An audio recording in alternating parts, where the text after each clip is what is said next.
Hey, and we're back with another episode of Before You Buy, that show where we give you some straight up gameplay and our first impressions of the latest games releasing. As usual, it's me, Jake Baldino, and today we're talking about Atomic Heart.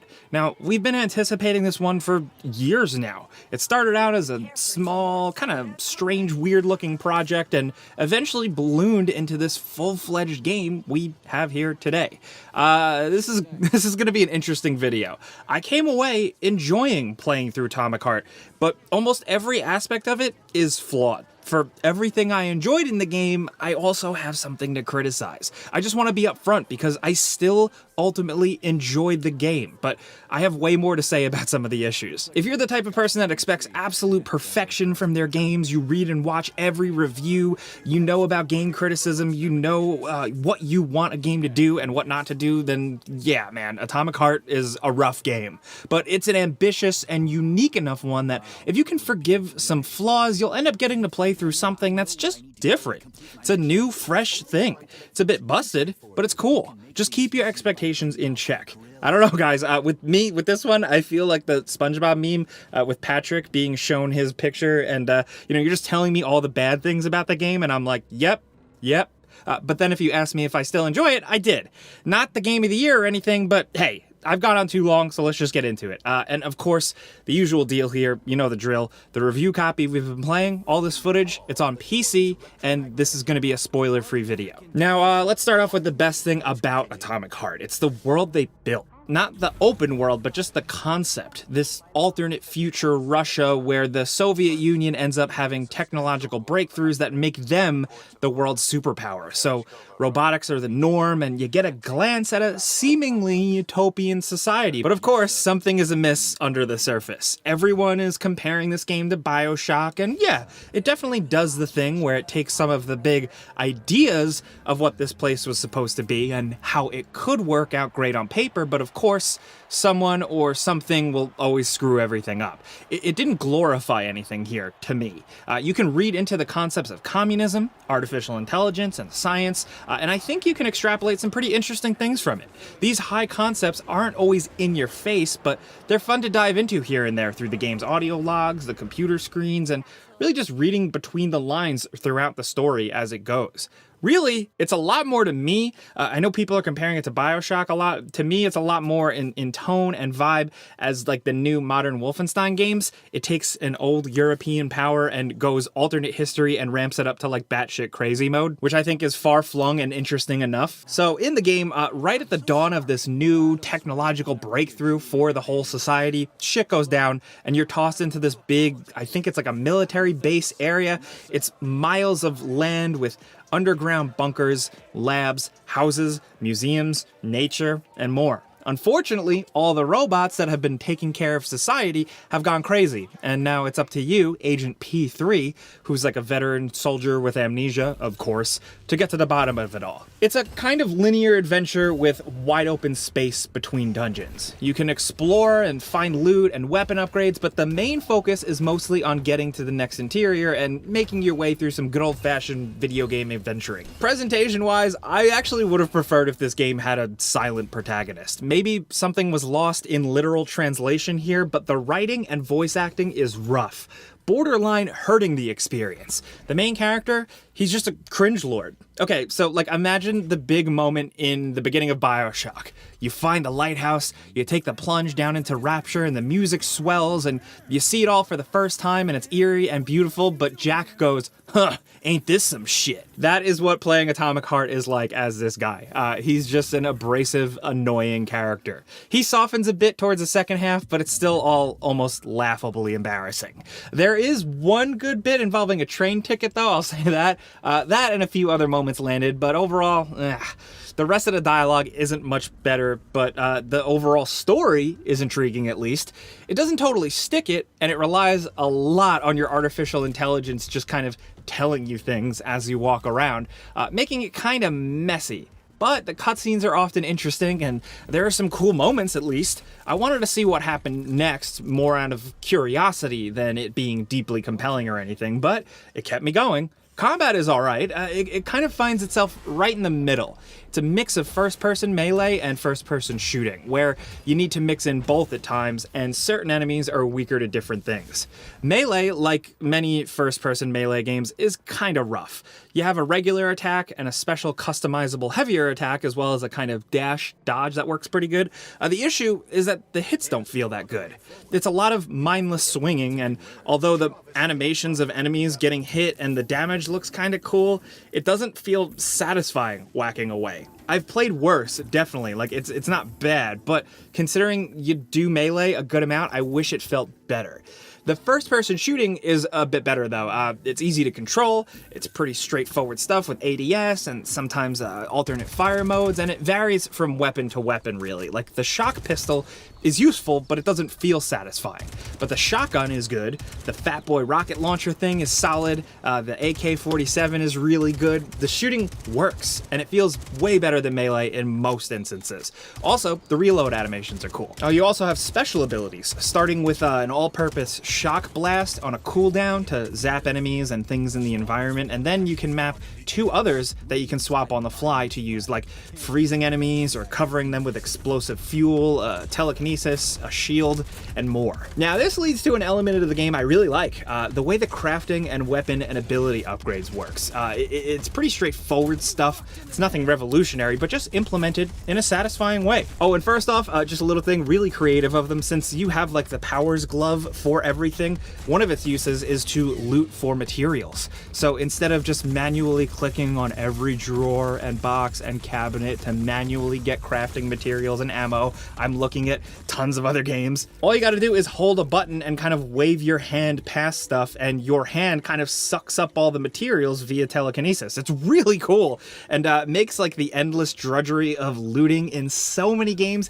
actually kind of fun and satisfying here. I love it. It's a small thing, but it's little things like that the game has sometimes that I really like. So anyway, you take all this stuff back to vendor machines to spend. You can craft new weapons and you can craft upgrades for them. Different sights, damage modifiers, stock upgrades, muzzles, a decent level of stuff for each weapon, and multiple levels within them. You can also add a slot to clip in expendable attachment cartridges to cause different elemental damage, and with the game's economy being fairly generous, you upgrade things at a pretty satisfying pace.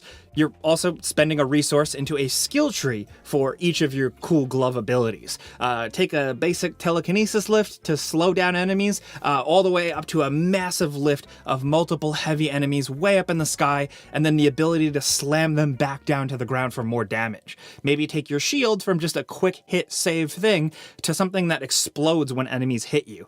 There's a lot for each ability. To buy the base ability is cheap if you want to just check it out, but to make them really good, you have to spend way more. The game just kind of lets you discover these on your own whenever. It doesn't really tutorialize them or, force you into a section to use one for a specific thing. It's just pick what you like over time and stick with what works for you in combat. Or completely respec if you want. The freedom of experimentation here is pretty nice. The abilities are mostly easy to use, but you don't ever usually feel super powerful. It's hard to explain. I can't quite put my finger on it, but getting and using them is still at least satisfying enough. I think some of it all comes down to the enemies. The occasional boss and bigger enemies are awesome, but there's a big lack of variation for sections of the game with some of the fodder enemies. The main mannequin crash test dummy looking dudes are just awkward and not really very fun to fight. They start off very creepy and unsettling, but after an hour of fighting them, they're just annoying. But again, I really like the boss battles. They're mostly flashy and pretty simple, just don't die and shoot the enemy, but they're cool. There is one that's absolute bullshit, though. I'll let you figure that one out for yourself. It almost feels kind of broken, but these good bosses are just few and far between the more mundane encounters. Now, the open world, or openish world, is where you can run around, explore, fight enemies, maybe even grab a car, and just get around. Exploring the open world is vital to find these blueprints to get better weapon upgrades, but that's really it. No open world gimmicks really, or endless side quests, just kind of a small, simple reason to get out there, and I don't mind that. But the way this is implemented, you're gonna find it either simple and satisfying, or boring. I found it a bit annoying because the game has an alert system, which you can sort of disable with some work, but there are security cameras and flying cameras like every 5 feet, and enemies almost everywhere, so you don't really have a lot of time to breathe. And there's no solid indicator on like when or how far enemies can see you. Like, the rules aren't set like a stealth game or even a game with a detection system. This game has none, so it's just kind of like a lot of messy running around in the open world being chased by a handful of annoying things. And that's a shame because the actual open world they made is big and beautiful. It's really creative with like weird Atom Punk style stuff mixed with Soviet propaganda imagery come to life, and then like these distinct architectural styles, but all of it kind of put in this strange blender. I'm a nerd for this stuff. I just really appreciate this stuff. Concepts are great, visuals are great, but it just seems like the open areas themselves gameplay-wise are a bit undercooked. Also, it is a god-awful map system, like unintuitive and almost useless. Adventuring inside through kind of story dungeons are fun. They're usually paced well and they're pretty lengthy. A lot of it feels kind of like a Half-Life style adventure. You know, you're working your way deeper into increasingly dangerous places, solving weird puzzles to get by. I don't want to compare it to Half-Life. It is nowhere near as good as Half-Life, but it just kind of like came to mind. And all of these places are completely unique and cool to see, and when there are surprises, they're actually pretty good. The game is unfortunately dragged down with some tedium though. Like, a lot of things you need to accomplish require you doing an extra long other thing first. And then almost every door you come across is locked with one of like 3 different styles of hacking, lockpicking minigames that are actually good creative designs. Like, the unlocking methods are really satisfying, and I haven't seen them like this in a game before. But when it's every other door, they get tedious really fast and almost feel like they were put in place, among other things, to really pad out and artificially lengthen the experience. I mean, the character even makes jokes about it, like, ugh, come on, I have to do this again? And that's funny, but also like, shut up. I don't know. At one point, when someone gives him another tedious task, he literally says, I'm like a magnet for annoying bullshit. And yeah, I don't disagree. Oh, and the music, there's a lot of it here, and I freaking love all of it. There's some banging Mick Gordon tracks that sound, let's say, very distinctly Mick Gordon. There's weird sci-fi synth stuff, and there's tons of weird licensed tracks or creative choices. Russian covers of popular songs. We kind of saw this like with German versions of songs in Wolfenstein.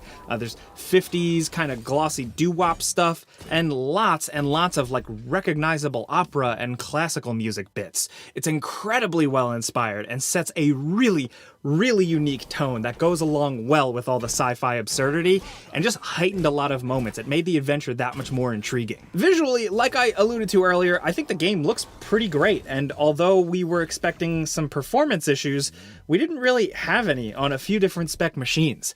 There are some glitches and bugs though. I've seen some people have some quest issues, but for us it was mostly visual, so keep that in mind. Really, again, you just need to set expectations with this game. For every lame enemy, there is a really shocking and creative robot design. For every dull or frustrating open world part, there's an incredibly in-depth and unique indoor dungeon adventure. For as much as the combat is just okay, the progression of getting better weapons and abilities is somewhat satisfying. For every moment of tedious bullshit, there's something way cooler around the corner, and even stuff that will dazzle you sometimes. For a story that can be brought down by messiness and really awkward dialogue, there is just so much creativity in the world and the backstory they set up. This is a game that feels like it was made by a smaller studio with big AAA ambitions. It has a lot of amazing ideas, but it's not a well-oiled machine, and you can even argue that it doesn't all quite come together. But if you're a fan of games from smaller European studios or just slightly smaller experiences but not quite indie games, we call them AA games, this is a commendable first outing. Atomic Heart is a mess, but it's a charming mess. And if you're just looking for something new and you can get over some weird and sometimes bad stuff, for the curious gamer, depending on your wallet, I recommend checking it out at some point. But hey, that's a before you buy. You know how this goes by now. I give you some pros, some cons, and some personal opinion, and now I want to hear yours down in the comments, because I had a lot of criticisms with this one, but it's because ultimately I just wanted it to be better because I see what they had going here. So as this game starts to roll out and some of you guys still try to jump into it, let me know what you think. Let me know what your expectations were for this game, anything at all. Let's talk Atomic Heart down in the comments. If you enjoyed this video, consider following me on social media at Jake Baldino or my other YouTube channel at Jake Baldino. But you know what really helps us out the most if we informed your decision or anything like that? Clicking the like button helps us. So thank you. But as always, thanks for watching, and we'll see you guys next time.